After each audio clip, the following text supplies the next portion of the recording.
சாப்பிடும் உணவுக்கு தரும் முக்கியத்துவத்தை போன்றே உணவை தயாரிக்கும் கலங்களுக்கும் முக்கியத்துவம் அளித்தவன் தமிழன். வாழையடி வாழையாக மண்பாண்டத்தில் உணவை சமைத்து அதை வாழை இலையில் இட்டு தரையில் சம்மணமிட்டு அமர்ந்து அன்போடும் அறிவியலோடும் சாப்பிட்டவர்களின் தொடர்ச்சிதான் நாம். ஒரு காலத்தில் உழவுக்கு, தோட்டத்துக்கு, சமையலுக்கு என மனித வாழ்வின் ஒரு அங்கமாக இருந்த மண்பாண்டங்களை செய்ய பயன்பட்ட களிமண் தினம் இன்று. கல்லணை கட்டிய கரிகால சோழன் கூட கல்லணையில் களிமண்ணை பயன்படுத்தி உள்ளான் என்பது நம்மில் எத்தனை பேருக்கு தெரியும்? களிமண்ணை பயன்படுத்தி மண்பாண்டங்கள் செய்யும் தொழிலில் ஏறக்குறைய 3000 குடும்பங்கள் இருந்தன. இன்றைக்கு அவை 300 குடும்பங்களாகிவிட்டன. இன்றளவும் விவசாயத்தில் களிமண்ணை பயன்படுத்தி தான் நீர்ப்பாதையை அமைக்கிறார்கள். களிமண்ணையும் காய்ந்த புல்லையும் வெயிலில் காய வைத்து எரிபொருளாகவும் பயன்படுத்தியவன் தமிழன்.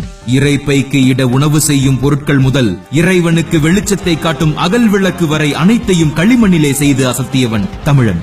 அன்று சிறு வயதில் களிமண் பொம்மைகள் செய்து நம்முடைய கலை ஆர்வத்தை நாமே வளர்த்தோம். இன்றோ நம் குழந்தைகளை சேரு நமக்கு சோறு போடாதென பிளே ஸ்கூலில் அனுப்பி பணத்தை கட்டி வராத திறமையை வா வா என்கிறோம்.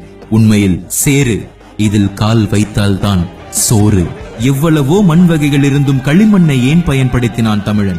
செம்மண்ணில் செய்யும் செங்கலை விட களிமண்ணில் செய்யும் கல் தரமானது. அதை வைத்துத்தான் வீடுகளையும் பாலங்களையும் கோவிலையும் பல கட்டிடங்களையும் அமைத்தான். இன்று புது வளர்ச்சி என மருத்துவ துறைகளில் உலக நாடுகள் களிமண் சிகிச்சையை பயன்படுத்தி வருகின்றனர். ஆனால் நம் விவசாயி அன்றே களிமண் சேற்றை உடல் முழுவதும் பூசி தோல்வியாதி மற்றும் பல நோய்கள் வராமல் தன்னை காத்துக் கொண்டான்.